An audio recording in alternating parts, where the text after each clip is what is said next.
Hivi hawa mabodyguard wa Ishow Speed hawajui mtu anayemsukuma sukuma hapo ni rais wa club kubwa Afrika, Young Africans, na ni mwenyekiti wa vilabu barani Afrika? Hawajui hilo eti?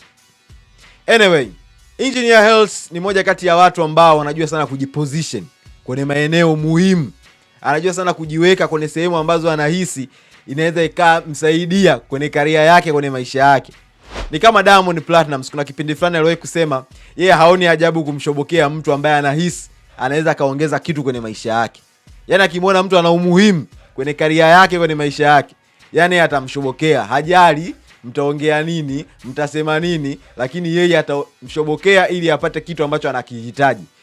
Ni kama Engineer Hersi. Of course nimeshawahi kumsifia hapa.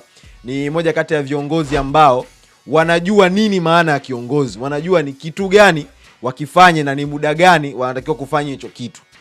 Engineer Hersi ameonekana kwenye video akiwa na Ishow Speed na akimuuliza ni lini atakuja Tanzania. When are you coming to Tanzania? Tanzania? Tanzania. Very soon. Kitu ambacho watu wengi wamekuwa wakijiuliza na wakiuliza swali hilo ni kwamba Ishow Speed ni siku gani ambayo atakuja Tanzania na ni kwa nini haji Tanzania kwenye tour yake ya Afrika. Tanzania ni miongoni mwa nchi ambayo haikuwepo kwenye list ya ile tour ya Ishow Speed ya Afrika.